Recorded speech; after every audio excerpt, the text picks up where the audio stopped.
نخوت و غرور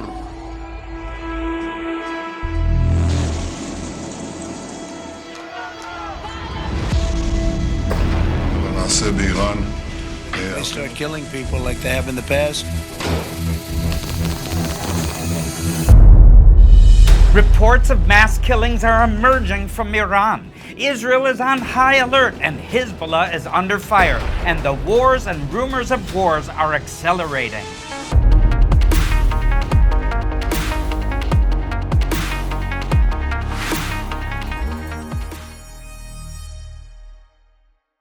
Well, friends, we'll start with the events in Iran, which are moving very quickly, so I apologize in advance if there's something in today's report that has already become obsolete by the time you watch it. The Ayatollah regime, demonic as it is coming under tremendous pressure from the street and also from the international community, and they're pushing back on both fronts with violence and threats, which is all they've got left. The news here is grim, but also amazing. It starts with the large number of protesters and the smaller but still very sad number of police officers and security agents who have lost their lives in the past week or so in the increasingly common violent clashes that these demonstrations have deteriorated into in Iran. Doctors and medical staff at hospitals and first aid clinics all over Iran speak of being overwhelmed with the number of wounded people brought to them by the thousands.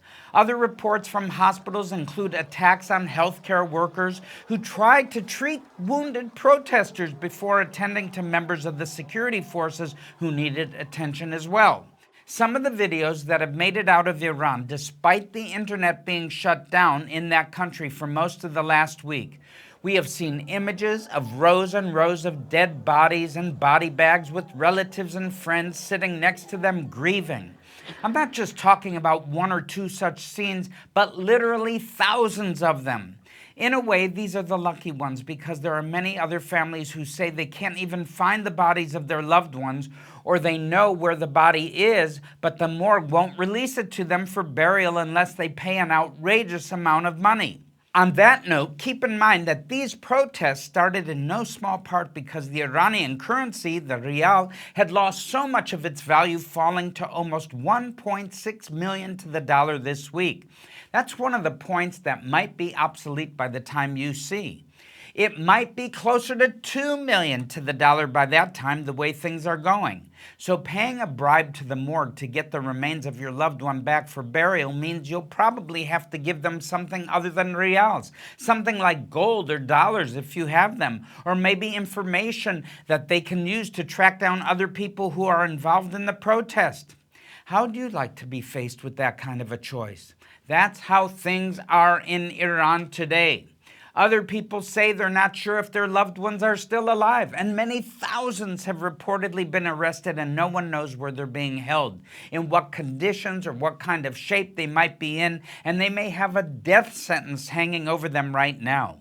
There have also been reports that some of the security forces have begun refusing orders to fire on the crowds, and some have even joined the protesters. There have also been reports, or maybe I should say rumors, because it's impossible to get any confirmation of any of this, that some of the security police who have joined the protesters have gotten into shootouts with the IRGC and Basij militia who were sent to arrest them.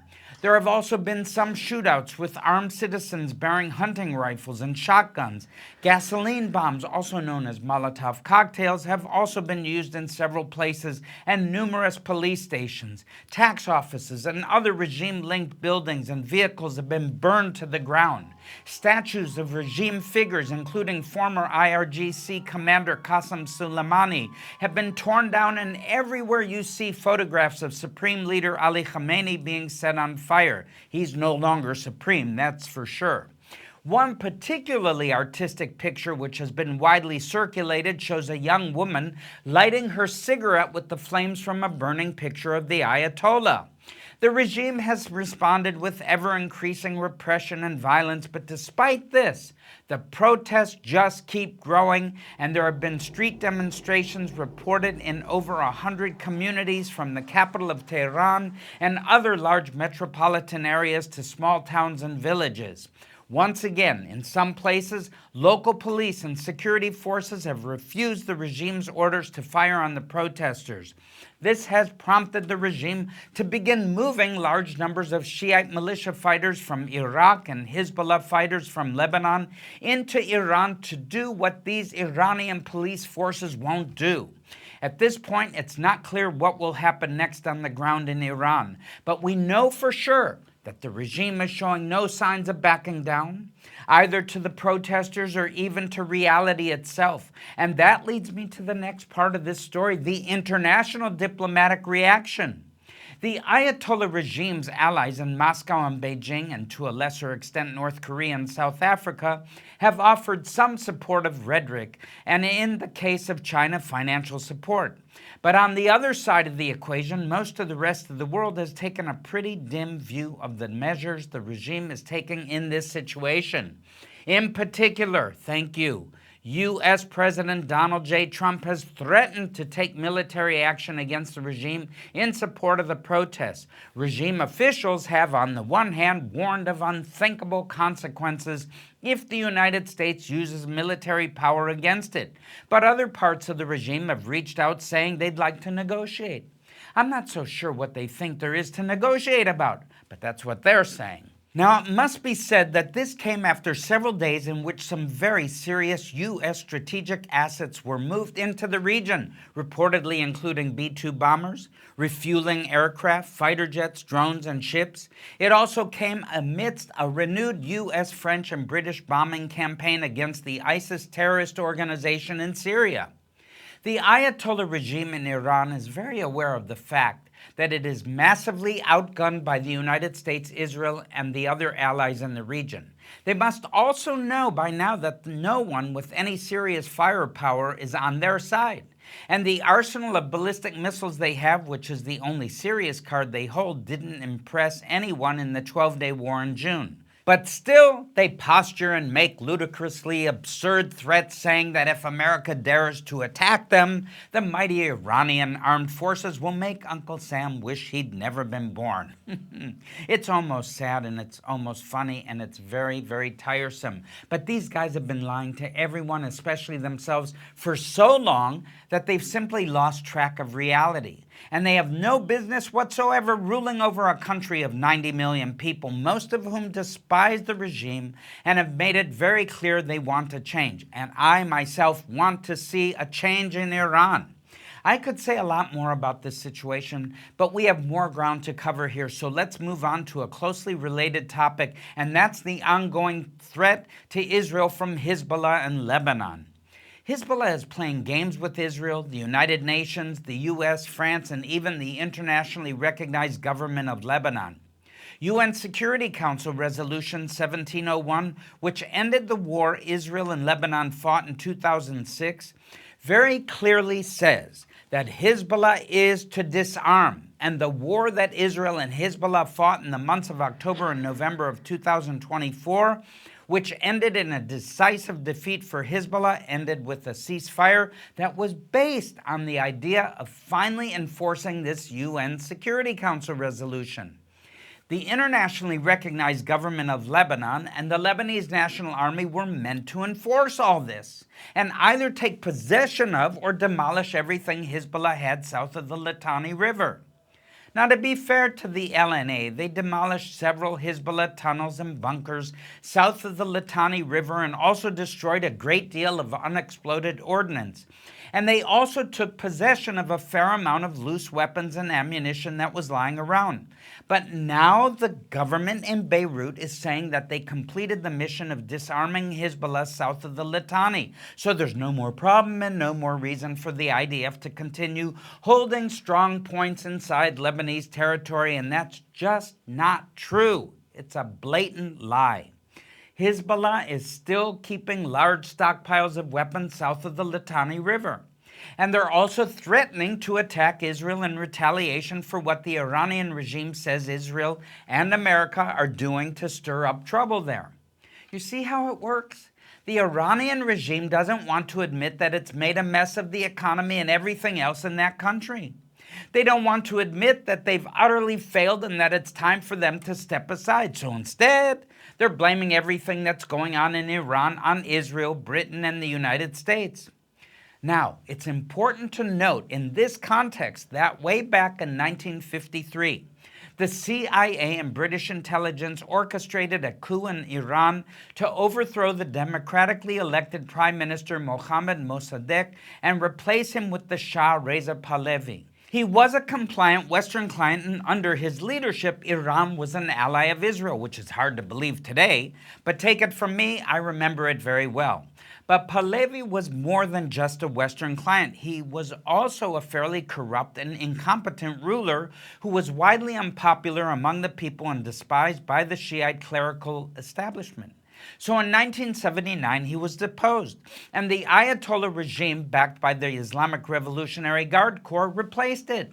And now we've arrived at this place where the people of Iran, most of whom were born after 1979, say they want the Shah's son to come back from exile and be their new leader. The Ayatollahs don't like that idea, and they're doing everything they can to block it from happening, including threatening Israel with more ballistic missile launches and also ordering Hezbollah and possibly also the Houthis in Yemen to be ready to join in. And that's why here at Vision for Israel, we're continuing to place portable bomb safety shelters in communities all over the country, and we're also equipping emergency first response teams to do what they need to do if the rockets and missiles start flying again, including providing medical equipment and vehicles such as ambulances. So please visit our website, visionforisrael.com, and watch this short video about how you can be part of this vitally important effort.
After October 7th, 2023, which was considered the worst massacre of Jews since the Holocaust, security teams were devastated along the southern border of Israel. From October 8th onwards, also Hezbollah in Lebanon, a terror group, also attacked in the northern part of Israel.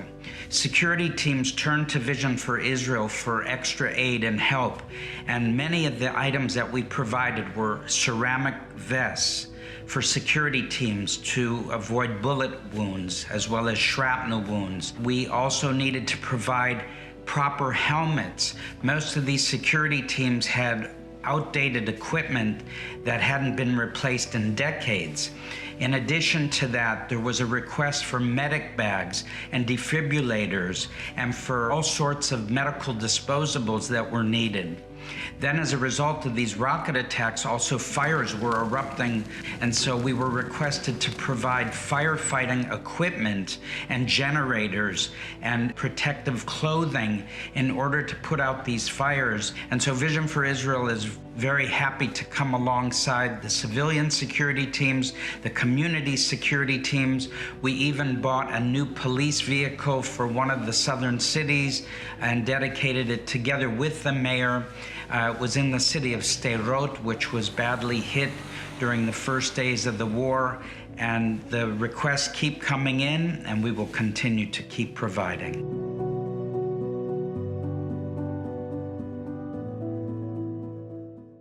Welcome back, friends. Now we have to take a look at some other hotspots around the neighborhood before we get into some domestic Israeli news. First, the United States. French, and British have launched intensive airstrikes on a rejuvenated ISIS in Syria, with the full knowledge and cooperation of the al-Jolani regime. Also, if you've watched last week's report, you're probably going to remember that I ended with the good news that the regime had re-entered negotiations with Israel over cooperation in several areas. Well, those talks bore some good fruit, and some cooperation agreements were in fact reached on economic, intelligence sharing, and security issues. There was also, according to some reports that have not been officially confirmed, a quiet agreement on opening up humanitarian corridors to the Druze communities in southern Syria. According to a report in the Times of Israel newspaper, several ambulances and other medical equipment have already been delivered to these communities through this route. And I say that's very good news. However, not all the news out of Syria these days is good. Clashes between regime forces and the Kurdish-dominated Syrian Democratic Forces, which have in the past received American backing, have forced the evacuation of tens of thousands of residents of the city of Aleppo. This is a human tragedy, and it also calls into serious question the plans by the Trump administration to rely solely on the al-Jolani regime to keep Syria stable, stamp out ISIS for good, and keep the Iranians out of the Levant. We're all keeping a close eye in Syria, and as I've said in other venues, we should never forget the prophecy from Isaiah chapter 17, verse 1, which says, "The burden against Damascus. Behold, Damascus will cease from being a city, and it will be a ruinous heap." Well, for the time being, I hope that the city itself opens up to the Lord God of Israel, and there'll be a season of peace. Friends, Damascus is the world's oldest continuously inhabited city. It's been conquered and even destroyed several times, but it's never been reduced to a ruinous heap that people were living in. So this prophecy is yet to be fulfilled. So for that reason alone, we should always pay attention anytime there's fighting going on in and around it. Now, we'll briefly look at what's going on in the Gaza Strip, because although that ceasefire is holding, more or less, it's very fragile and could also fall apart very quickly. That's because the first phase of the ceasefire plan that President Trump imposed on Israel and Hamas back in October of last year is just about over. All but one hostage has been returned to Israel, and that's Ram Gvili, whose remains are buried somewhere in the vicinity of the city of Khan Yunis in the Gaza Strip. Now, Israeli intelligence is fairly certain that Hamas knows exactly where to look to find these remains, and has even transferred information to Hamas through the mediators and to try and help them in the search. But Hamas is dragging its feet in returning the remains, and that is probably because it doesn't really want to move on to the second stage. This is supposed to include them disarming and handing over administration of the Gazan population to an international peacekeeping force and a technocratic government. And although they've made some cosmetic moves towards this end, they are flatly refusing to disarm. Another thing holding up the Trump plan is that the International Stabilization Force, which is supposed to confront Hamas and, if necessary, use force to disarm them, is stubbornly refusing to materialize. The countries which initially expressed willingness to contribute soldiers to such a force included Azerbaijan, Italy, and Indonesia, but now those offers have all been either rescinded or amended to include only medical teams and engineers to assist in reconstruction. No one wants to send combat forces that would actually come to blows with Hamas, because that would be dangerous for these countries, which all have significant domestic constituencies that are sympathetic to Hamas. Now, speaking of sympathy for Hamas, or as the Rolling Stones song goes, sympathy for the devil, the only other country with serious military power that is interested in contributing forces to a stabilization force in Gaza is Turkey. And Israel is squarely against this idea because, frankly, we don't trust the government of President Erdogan. He has been breathing out hate, threats, violence, anti-Semitism against Israel for a long time, and his AKP party is a franchise of the global Muslim Brotherhood organization, just as Hamas is. Now you understand, people? Sending his soldiers to Gaza would literally be sending the fox to guard the henhouse. they would be very unlikely to confront and disarm Hamas. Rather, they'd be more likely to assist Hamas in any way they could. And that's exactly why Israel is so strongly opposing the idea. But President Trump is reported to want the second phase of this ceasefire plan to get going already, and he's quietly pressuring Israel to allow this to happen, even if it means we don't have the remains of Rangvili yet, and we might have to accept having Turkish troops in Gaza. Now, before we move on, I have to briefly switch to commentary mode and stay on the topic of Turkish President Erdogan. Turkey is a NATO ally and one of America's traditional bulwarks in the Middle East. This large and economically vibrant country has helped America and Western Europe out in many ways over the decades since World War II, but recently it's become very problematic in many different areas. It's bought air defense systems from Russia, which got it kicked out of the multinational F-35 Joint Strike Fighter program, and taken a generally friendly approach to Russia despite the war in Ukraine. This has caused a lot of heartburn and headaches in Washington, not to mention the capitals of other NATO countries. Now, a moment ago, you heard of me mentioning a campaign of United States, British, and French airstrikes against ISIS in Syria. You didn't hear me mention that Turkish aircraft are taking part in those strikes, did you? That's because they're not, and that is very puzzling to me. The Turkish Air Force has proven its ability to hit targets in Syria, as last December, after the fall of the Assad regime, they demolished several Assad regime bases and heavy weapons depots in the north of the country so they wouldn't fall into the hands of the Kurdish forces. So if they could do that, why can't they bomb ISIS targets in Syria just like the United States, UK, and France are doing right now?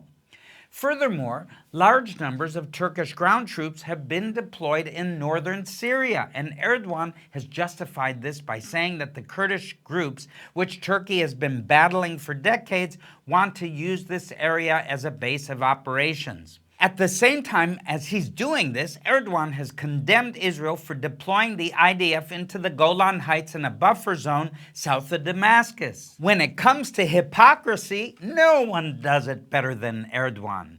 And it's long past time that he got called out on it in a serious way. President Trump calls Erdogan his friend and his envoy to the region. Tom Barak has also been very indulgent of Erdogan. I think it's time for that to change, and I definitely think that everyone should take Israel's objections to the idea of Turkish forces deploying in Gaza seriously. The problems with this idea are so obvious that I don't believe anyone who pretends not to see and understand them. Now with that, we're almost out of time for this week's report, so I need to make a hard stop and switch to domestic Israeli affairs, starting with the ongoing drama over Aliyah. Thousands of Jewish people from Western countries, including America, Canada, France, the UK, South Africa, Australia, and New Zealand, continue to arrive, and many more are in the pipeline. Those numbers received another tailwind this week when the Beth Israel Reform Congregation in Jackson, Mississippi, the largest synagogue in that state, was hit by an arson attack. The suspected attacker, a 19-year-old Stephen Spencer Pittman, confessed to the attack to his father, who called the police and turned his son in. As a father myself, I must say that breaks my heart, and I'm glad I never had to turn my son into the police for something, knowing he'd probably spend many years of his life in prison. I must also say that I'm glad this kid committed this crime in the middle of the night when the synagogue building was sure to be empty, so although the library and some offices got destroyed, no one got hurt. But it's a very sad situation, so please pray for this young man and the many others like him who have had their minds poisoned by anti-Semitic hate, some of it coming from people who claim to be followers of Jesus Christ even. Pray for the many Jewish people in America and other Western countries who are facing this baffling and scary wave of anti-Semitism and are looking into the option of making Aliyah. Now, here at Vision for Israel, we're pursuing several projects to assist new immigrants and also those who have been here for a while to try and help with the basic problems of life, such as financial problems, challenges, educational issues, job training, and more. So please visit our website at visionforisrael.com and watch this next video to learn more about these projects.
When we go out to the distributions, we just are enjoying to see the people when they come to us and they are so grateful. It's one thing to look at lists of names and all the people coming, but when we see them and when they come and when they sit there and then they meet us, we get to talk to them, we get to learn about their families and their needs beyond what we're giving them. That is the greatest expression of our faith in God and who Yeshua is for us, because if it wasn't for him being the provider for this organization, we wouldn't have what we have to give out. And the greatest of this is to give it with love. And that is our logo, that is our motto, to do it joyfully, to do it with love. We always like when we come together, the staff, make sure that when you go, you're cheering them up. It's not just the giving of the voucher, it's the giving of the spirit, to lift them up spiritually, to let them know that there are people behind them, that the support that we give is not just money, but it's much more than that. And that is our prayer, is for the spiritual and the physical restoration for our people. Shalom, friends. Now, we're almost out of time, but there's one more thing I want to make you aware of so that you can be praying into the issue, and that is the ongoing battle in the Knesset, the Israeli parliament, over the issue of ultra-Orthodox young men being conscripted into the IDF just like the rest of the Jewish population is.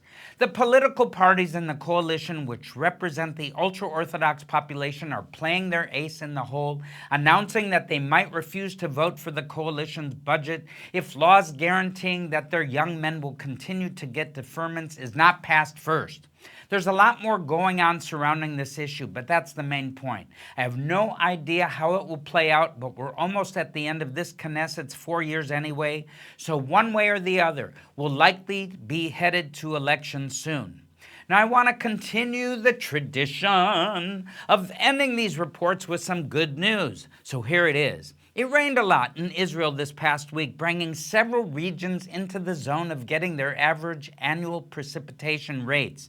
There was also some flooding and property damage, but we'll take that over a drought any day. And with that, I am Barry Segal, and you should pass this on. Give us a thumbs up wherever you can, and write me at info@visionforisrael.com. This has been another edition of VFI News from Israel. Shalom, shalom.